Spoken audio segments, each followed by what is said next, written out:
Today is a little bit different than our regular format, probably because our guest is a little different in his new book. We have Chef George Geary. You probably just saw him on the show, TV show the other day because, what was it, on Tuesday was National Cheesecake Day. So he's known for always being a guest of the local news down there. And of course, anytime cheesecake comes up, he's the man for it there. But you know, George has a huge culinary background and many things he does. You're going to hear a lot about the tours and everything like that. We are celebrating the Cheesecake Bible, one of his best-selling cheese cookbook. This is the second edition. It's been revised this past year. And so we're now going to hear from Chef George Geary, and he's going to introduce today's menu. Take it away, George. Does paper towel thing work automatically? It's like going crazy over there. The cheesecakes look a little on the plain side of color. I wanted you guys to get more than just cheesecake. I wanted some appetizer cheesecakes too. So that's why we've got both going. And first we have 3 cheese torts. And these are normally done in large ones, but they thought it'd be easier to give you guys all individual, so you can put them in your pocket. Dry ice. You could have done that. You did? Chipotle chili cheesecake. This one you guys are really going to love. Back in 2001 when I did the first book, I did all these savory and people thought no one would eat it. And so when I show how to make it and we taste all these different herbs and spices and stuff in the cheesecakes, I really think some of the Cheesecake Factory is missing out. They should really have savory cheesecakes. Then we have a triple pepper cheesecake. I want to use some produce from here. A good idea, don't you think? So we've got that. Then we go over here to a seafood crab cheesecake. And somebody, Mimi, posted that she was getting a lobster to do a lobster cheesecake because I have a lobster cheesecake. And when you do head notes in these books, you get kind of tired of saying the same old thing. And I wrote, when you have leftover lobster from your lobster fest, you can make this cheesecake. And my editor said, who has leftover lobster? So you'll have to do what Mimi did and have one flown in so you can make it. Then we have lemon pistachio cheesecake. I wanted to experiment with blending cake and cheesecake, creating a cake cheesecake. So that's what you'll have, 2 flavor profiles and texture profiles. Same thing with carrot cake.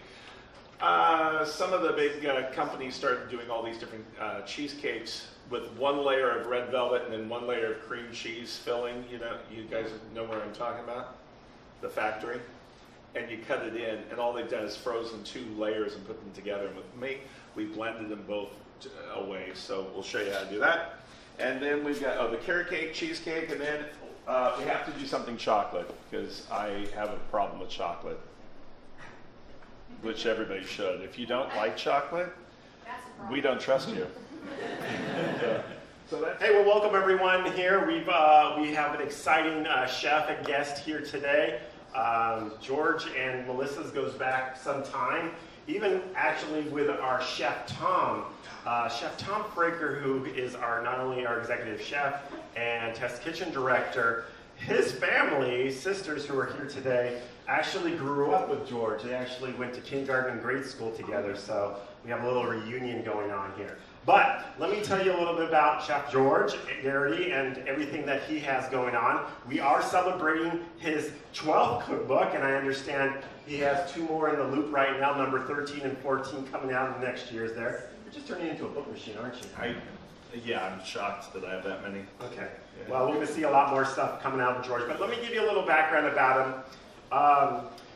From working from his first pastry job and rubbing elbows with the Hollywood elite, from making all the cheesecakes and foods for the multi-winning Emmy Award-winning show Golden Girls, and creating many of the iconic foods at Disneyland as well. George is an award-winning culinary educator and culinary tour guide. This guy travels everywhere, country to country, and even does these food tours here throughout the United States.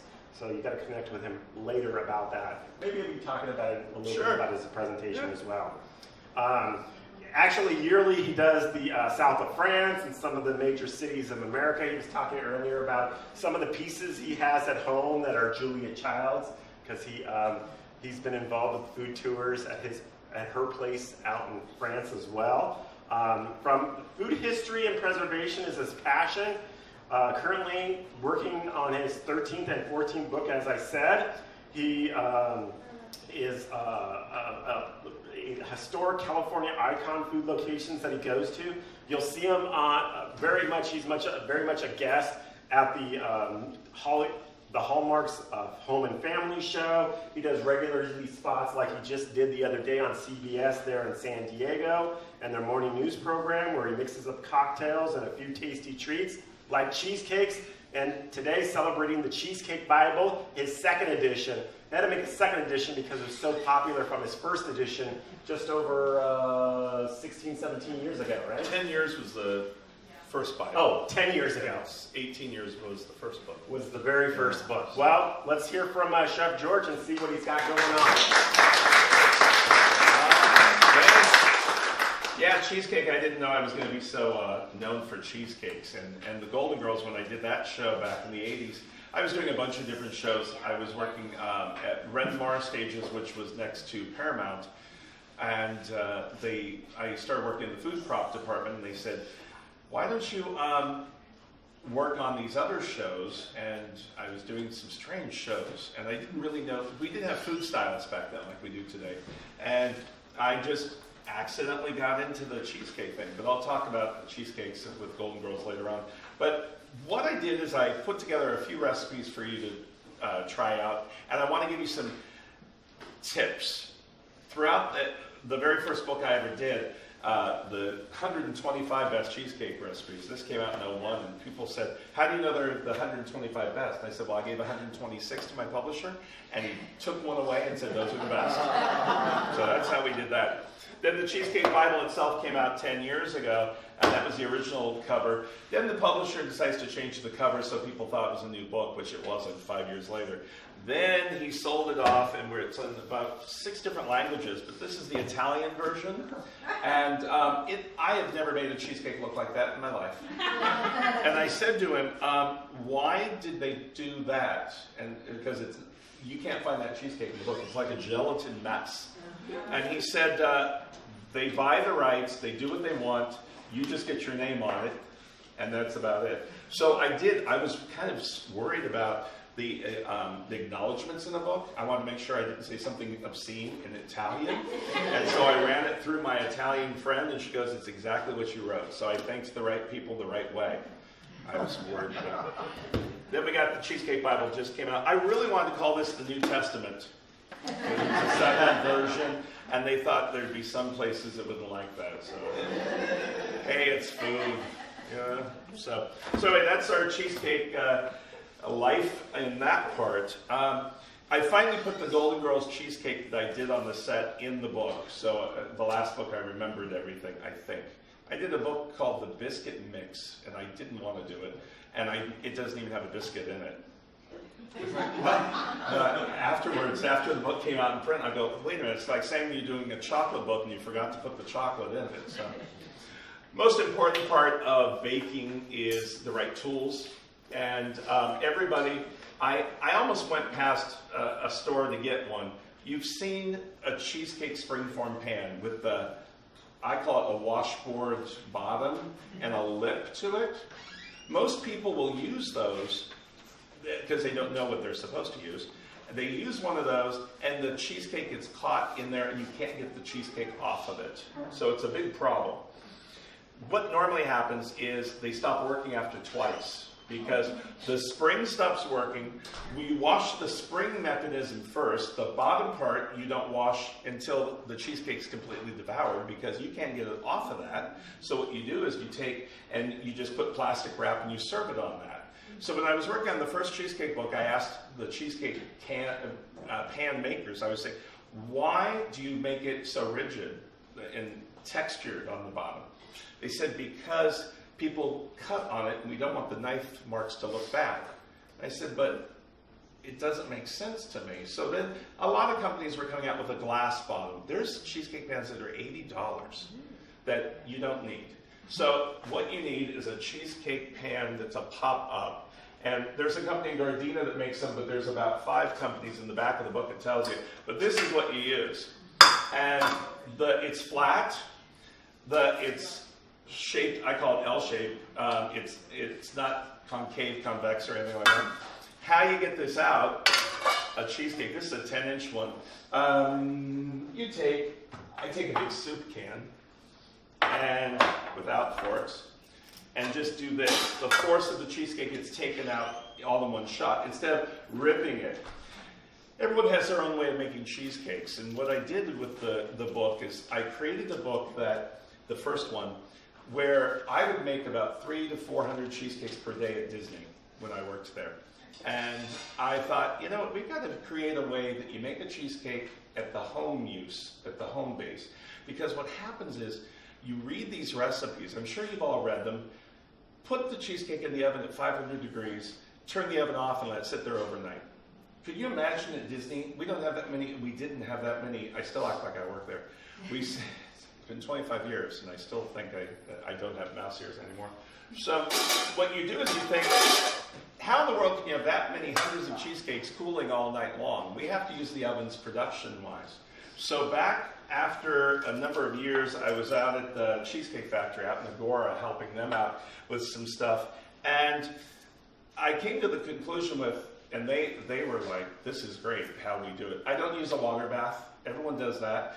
Everyone, if I took all of you right here and you've made cheesecakes, you have a different recipe of how you do it. There's the other one where you put it in the oven at 500 degrees. Every 20 minutes, you lower it 25 degrees. And reading these, nobody wants to make cheesecake at all. Now, if I made a cheesecake and Mimi made a cheesecake and we went to, a party, you made a cheesecake and I made a double chocolate layer cake, everyone would go, wow, on the cheesecake. Double layer cake, they could care less about because they see it all the time. Cheesecake is mystified in the books. It's so easy to do. So about an hour in the oven, and that's about it. So just do the ingredients correctly. So get a pan that works well, and they're listed in the back. So that's probably my number one thing of why people can make cheesecakes decent. The other thing is there's variables in cheesecake. Number one question. No. The number two question is, when you do an Oreo crust, what do you do with the filling? I say eat it. When I worked at Disney, we had a cake decorator, Karen. She believed everything I said. And I said, she says, what do we do with the filling? And I said, every Thursday, that was her day off, I said, we have an extra half hour of lunch and we get to eat it. And she's believing me. She's like, really? So then, about a month goes by, it's a Thursday, she had to work that day, and she says, what time do we get the extra half hour at lunch? Now, I had forgotten about my story, and I said, we don't get an extra hour. She goes, you said we get to eat the filling. And I said, oh, that's every other Thursday. But, anybody that breaks Oreos up, you throw them in the food processor, the white filling blends up in, and you can't even tell what it is. So the other thing with the new Cheesecake Bible is people are having a hard time finding crust ingredients like lemon cookies. I don't know how hard it is, but some people, I can't find lemon cookies. So I created all of the crust recipes also of cookies so you can put them together. So here we go. I normally do the savory one first, but I'm going to do the sweet one first in case the place burns down and you all know how to do it. Okay? The other thing is when I was putting together 300 recipes, I experimented with blending cake batter and cheesecake batter, not blending it together, but blopping it into the pan so it bakes about the same time, and then you get these different textures, which you probably tasted with the pistachio cheesecake.